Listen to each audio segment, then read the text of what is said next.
Hey folks, I'm Captain Jimbo Keith. And I'm Captain Jim Keith. Welcome to another episode of Keith Boys Outdoors. So it's been a few weeks since we've been with you. Things have just been busy. Life's been busy. We've been on the water, trust me. Been on the water a lot. Captain Jim, he's been stuck with our justice system dealing with jury duty. So, and then not only did he get jury duty, he got selected. So For a whole week. a whole week. Yeah, he got out of he got out of jail, on Friday and was able to go fishing. But the last couple weeks been pretty good. We hadn't really spoke since the storm. Didn't have much damage here in Gainesville, and up and down the coast it wasn't too bad either. For those that were asking, Cedar Key got a little bit of water. There was some little flooding, but not bad. Not bad at all. My mother-in-law's place came out good. We're very blessed to not get any water in the house. Made it an easy cleanup. Yeah. But go ahead. You want to talk a little bit about the water? Yeah, well, as you know, when storms happened and that system went north up to Georgia and towards the Carolinas, put a lot of rain, and now Swanee River's flooded. I started to shut down all the boat ramps there on the river because the water's come up, and then where it goes is right out in the Gulf and flows out and comes down towards Cedar Key, that area, and down the coast and out, which turns our water dark. It got dark, but now it's clearing up. Yeah, it's starting to clear. It's a dark, but it's dark clear, and you're able to see the dark and light spots as you look on the bottom. It's not like crystal clear, but it's clearer. The last few mornings we've had a east wind, east northeast there for about 5 days straight, so that helped blow that water back out. Yeah, the closer you get up to Swanee, the darker it gets. Yeah. But back down to Cedar Key and south, it's not bad at all.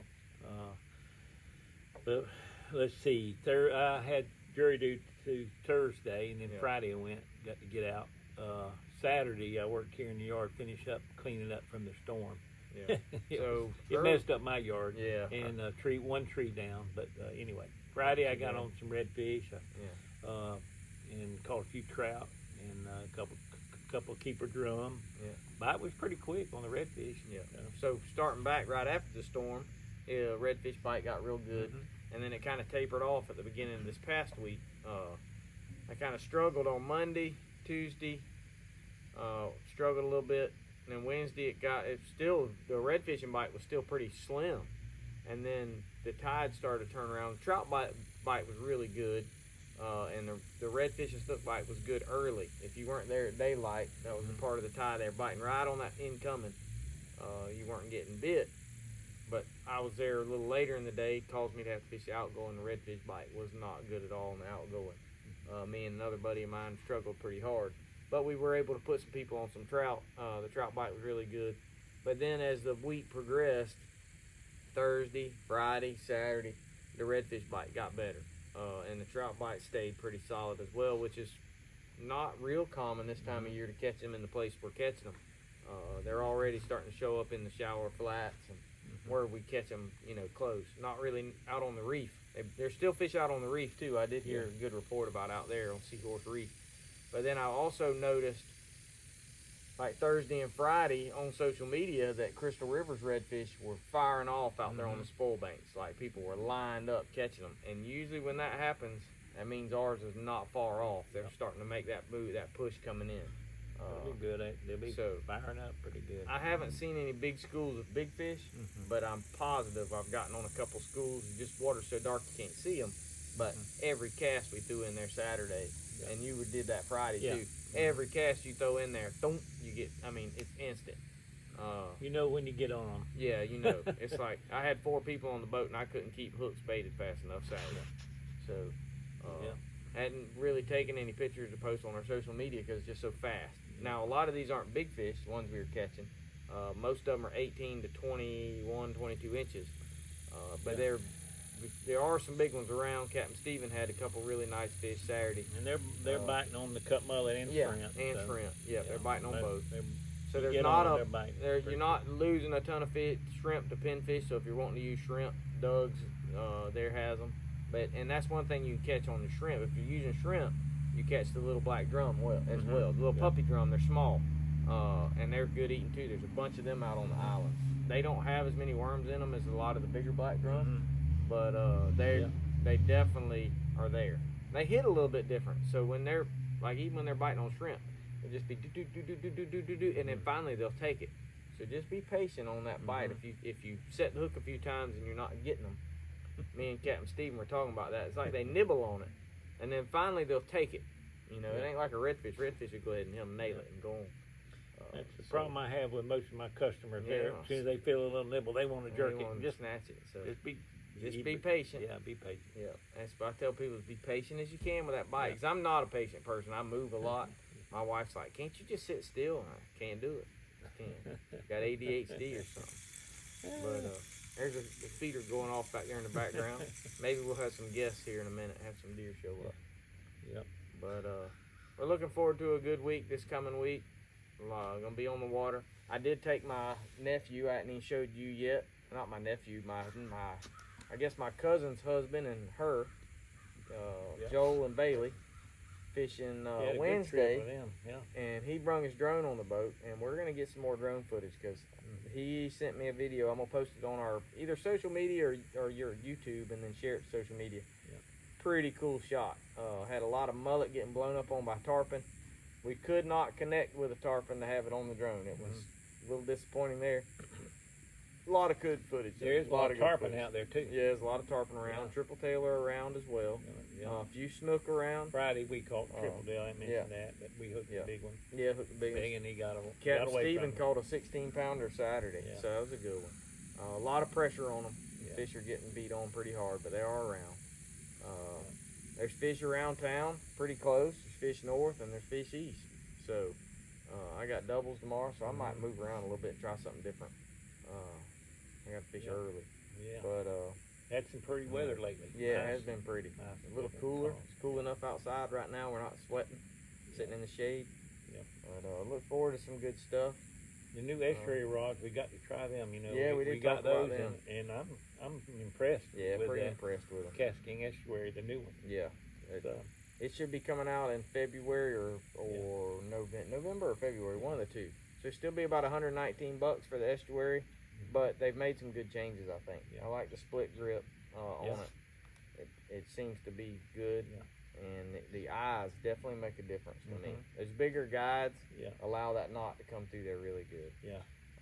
I had Shannon took Friday. He used that. He had the new one. Yeah. He was out casting me. I didn't say nothing to him. Yeah. He was throwing it, huh? But he was throwing it. His cast going a lot farther than me. Oh wow. Yeah. With that new rod. And I was using the old estuary, and he had the new one. Yeah. I wanted him to try it out. But anyway, he I could tell he was. Yeah, getting it out a few more feet than I was throwing it. But anyway. Now, some new stuff that it's not really that new that Cast King, but it's new to me because I hadn't used it, is that tripolymer line. He's used it a little bit bass fishing, and I had them, they sent me some to try in a 50-pound test. Yeah, and I've been 30 using that, 30 and the 50. For a leader. I'm more impressed with it. It's tiny. It's really small diameter for a 50. I held it up against some other brand that we have used in the past, and it feels giant at 50 compared to this. So I was really concerned about that being a smaller diameter if it was going to be very, much abrasion there. But it's been pretty good. It knots tie really good. I tie smooth. Now, if you're looking for something that's stiff, it's not a stiff line, like a stiff leader. This is a very limp style leader. But it's very price compared. It's got a good price point like most of it. Now that hammer braid alpha that I've been using, I got to get you some of that on your reels. Yeah, I haven't tried that. That's been pretty good. I got it in my boat down at the house, but it's really smooth, real slick. So it casts really nice. I've got it in 30, and for 30-pound test, it does cast good. I'm a big fan of the 20. Yeah. So I'd like to see it in a 20, but it's small diameter as well. Yeah. But I've got it in the green. It seems to not fade. I hadn't had it fade any.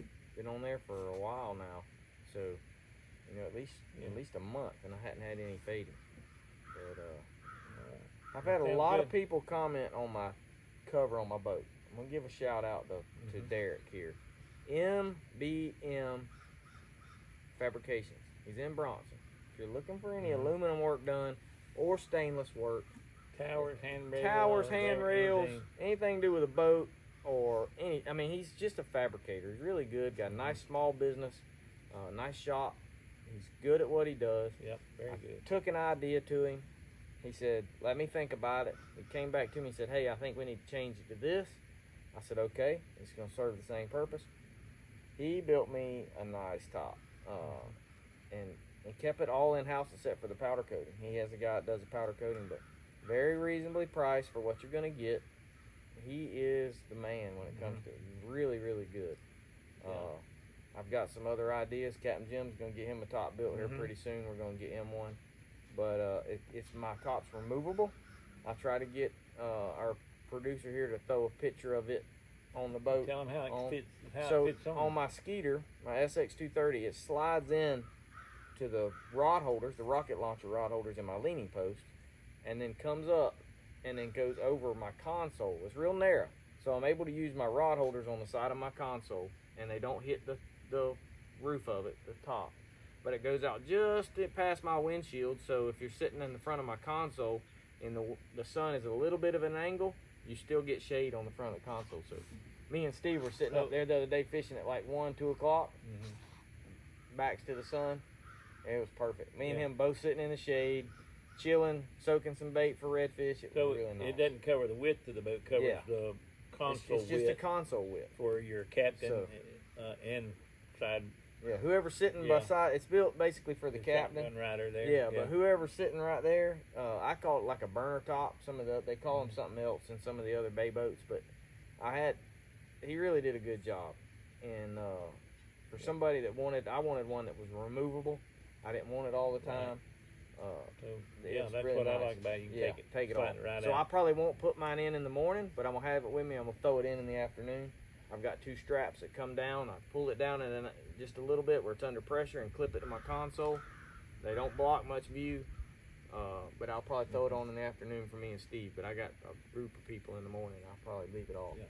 So we'll be done early. They won't get too hot anyway. But really neat. He does a good job. Super impressed with him. Right there in Bronson. Yeah, right in Bronson behind the racetrack. Reach out to us. Please text us, call us, message us on Facebook, and if you want to talk to him, contact. He built poling platforms, casting platforms, full-on towers. He was fixing a tunnel in a boat the other day I was there. The guy had a tunnel. You have anything aluminum and stuff? He had a Sea Arc John boat in there, and the tunnel was for a prop boat, and the guy put a jet foot on it, and I didn't realize this, but a tunnel is different for a jet than versus a prop.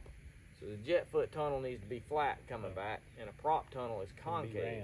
It's rounded, and it didn't perform right. He was in there tacking stuff up, and he's making it where he could fix it, and he's all into this guy's boat. He'd been fooling with it, trying to get it right to perform right. So I was pretty impressed. He was just going out of right here instead of something that's on a direction. So really good fabricator. Yeah. Really, really good. I'll change the subject and just do a little freshwater report. Yeah, we need one for sure. Yeah, well, freshwater bite. Went to Santa Fe Lake. I was pre-fishing for a tournament and ended up, we had 1 bite. And then Dan Stewart fished with me in the Jacksonville Senior Bass Club, and ended up, that 1 bite was a 9-pound, 5-ounce bass. So it was a good one. Yeah, a good one. But that's the only bite we had. Man, we thought we were going to, all right, they're going to, we found some here, but no. And then the tournament came. It was that last Thursday, and I got picked for jury duty, so I couldn't fish that. And I was all rigged up, ready to go, and got a call, or got the letter in the mail, and messed me up there. Had to go. But anyway, I was going to tell you, it didn't feel so bad. I think a little over 5-pounder was the big fish in the tournament. Oh. And I think 11 pounds or something won the tournament out of it. I don't know how many boats. And there's a bunch of good fishermen that didn't weigh in.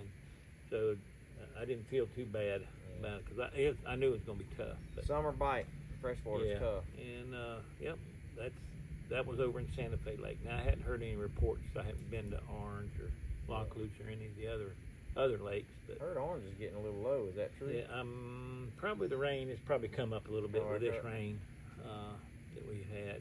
But anyway, the rivers over the Swanee's closed down. You can't use any of the ramps, so you can wipe that out for a little while.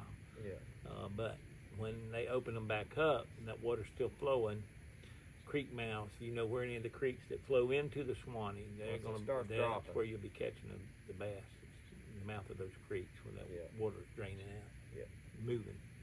So that's it on the freshwater side. I got a tournament out of Palaca this Thursday, so I'll have a report on that. I hadn't been over there, but we'll find out. The Elite Series been fishing up north right now, so ain't much going on down here in the south this time of year. It's hot. Yeah. They've been going up there catching smallmouth, so it's making it a little easy on them. If you watch them on social media, they're all wearing hoodies in the morning and cooler up there. It's way cooler up there. He ain't wearing one here, I promise you. Yeah. But although it was a little cooler the other day. Yeah. But definitely, bite is definitely getting way better. So you're gonna see a lot of pictures on our social media coming up here. A lot of redfish coming up because it's good season. It's a pretty good season. Start cooling off. Yeah. The fall's some of the best time. Cedar Key's going through some dock changes right now. They're not all their docks aren't quite back up yet, so expect delays if you go over there. It's going to be kind of chaos. There's not a lot of dock on the inside ramp, so yeah, they only had one dock there. Yeah, they got a little short dock, and they're supposed to extend that one. They have it. I saw it sitting on semi-trailer. Yeah, they have it. It's sitting there. How long did it take to get them? But they're probably they're trying to dredge that and do all that before they put that. That's what I'm sure they're trying to do before they put that in there. Yeah, so that'd be a good idea. If you're using the outside ramp, keep in mind that is a 2-boat ramp. Don't back down the center. Use it for 2. Be courteous to the other people that are there. If they would paint that line again and refresh that, you could see it better, and people could realize that it is 2-boat ramp. But new people don't pay attention to see that, they don't, and it's kind of worn down. So, but maybe you'll see our report and you'll know. Yeah. But there's a lot of good things happening around there. The pier, the main fishing pier in Cedar Key, is closed, so don't go over there thinking you can get on it. The steps got messed up in the storm, and that is county ran, not city ran. So county's probably got a little more pressing issues instead of getting over there and fixing the public pier right now, but I'm sure they'll fix it before long. Yeah. It's not Cedar Key fixing it. So county it's the county. So don't call and give the city a hard time about it. They would love to have it going, but other than that, most of the shops are back up and rolling there. 2nd Street Cafe, Steamers is going. A lot of good eats. Ooh, yeah. It smells good when you come in on the boat there at lunchtime. But anyway, guys, our volleyball season is starting to kick off, sports season. So we'll be having our media person here. She starts her first volleyball game coming up here, so we're busy. And her cousin's coming by back there in the background. But anyway, guys, thank y'all for joining. Yep. Remember, keep fishing fun. We'll be back to you next week. Yep, that's right. Give you another report. If we ever get some time and we can go film, we'll try to get y'all a show on the water. Yeah. So anyway, thank you guys. Appreciate it. Talk to y'all later. Catch you later. Thank you.